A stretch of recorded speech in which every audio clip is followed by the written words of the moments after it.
Hi hello வணக்கம், welcome to துயில் podcast. என்ன எல்லாம் தயாராக இருப்பீங்கன்னு நினைக்கிறேன்.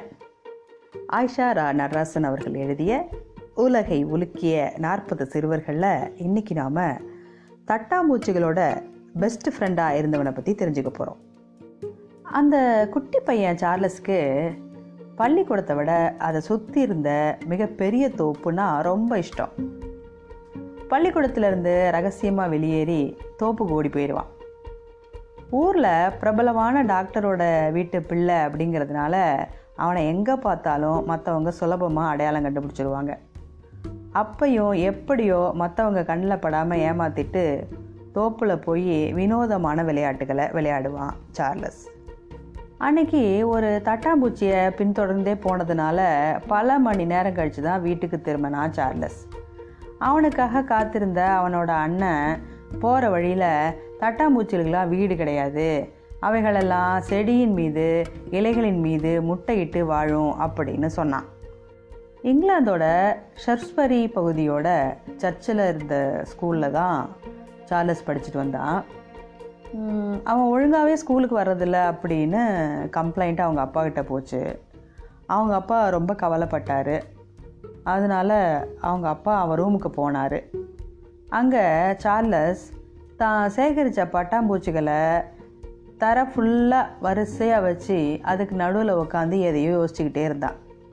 தான் வந்ததை கூட உணராமல் பூச்சிகளை பார்த்துக்கிட்டே இருக்கும் தன்னோட 6 வயசு மகன் சார்லஸுடைய தோள்களை தட்டினார் அவங்க அப்பா. பட்டாம்பூச்சிகளுக்கும் மோத் பூச்சிகளுக்கும் ஒரே ஒரு வித்தியாசம்தான், மோத் பூச்சிகள் கூடு கட்டும் அப்படின்னு தன்னையும் அறியாமல் சார்லஸ் முணுமுணுத்துக்கிட்டு இருந்தான். சார்லஸுக்கு 8 வயசு ஆனப்போ அவங்க அம்மா சுசானா இறந்து போயிடுறாங்க. அதுக்கு மேலே சார்லஸை வீட்டில் வச்சு சமாளிக்க முடியாது அப்படின்னு நினச்ச அவங்க அப்பா அவனோட அண்ணனோட ஹாஸ்டலில் தங்கி படிக்க அனுப்புனாங்க. அப்பையும் சார்லஸ் மாறவே இல்லை. தோப்பு, தோட்டம், வயல்வெளி, காடு அப்படின்னு திரும்ப திரும்ப திரும்ப எங்கெங்கேயோ கண்டுபிடிக்கப்பட்டு கடைசியில் வீட்டுக்கே அனுப்பப்பட்டான். அவனோட அப்பா அவனை தன்னோட மருத்துவ தொழிலில் உதவியாளராக இருந்து வேலை கற்றுக்க வச்சார். அதன் பிறகு மருத்துவம் படிக்க அனுப்புவதே அவரோட திட்டமாக இருந்துச்சு. ஆனால் சார்லஸோட திட்டம் வேற இருந்துச்சு.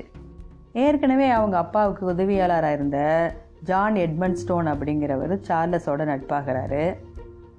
ஜான் கருப்பின அடிமையாக இருந்து மீட்கப்பட்டவர். அவருக்கு தெரியாத ஆற்றுப்படுகை, காடு, மலைகள் எதுவுமே கிடையாது.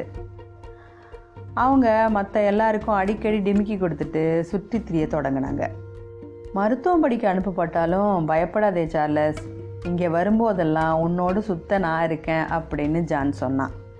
சார்லஸோட சேகரிப்பில் இருந்த விதவிதமான மண்புழுக்கள், பொன்வண்டுகள், 6 வகை புறாக்கள், 4 வகை அணில்கள், இது எல்லாமே ஜானோட குடியிருப்பில் ரகசியமாக காக்கப்பட்டன. அந்த சிறுவன் சார்லஸ் பிற்காலத்தில் பரிணாமவியல் தத்துவத்தை முன்மொழிந்த சர் சார்லஸ் டார்வினாக பரிணமித்தார். உலகை உலுக்கிய மனிதர்களின் பட்டியலில் எப்போதும் அவருக்கு தான் முதலிடம். மீண்டும் சந்திப்போம். நன்றி.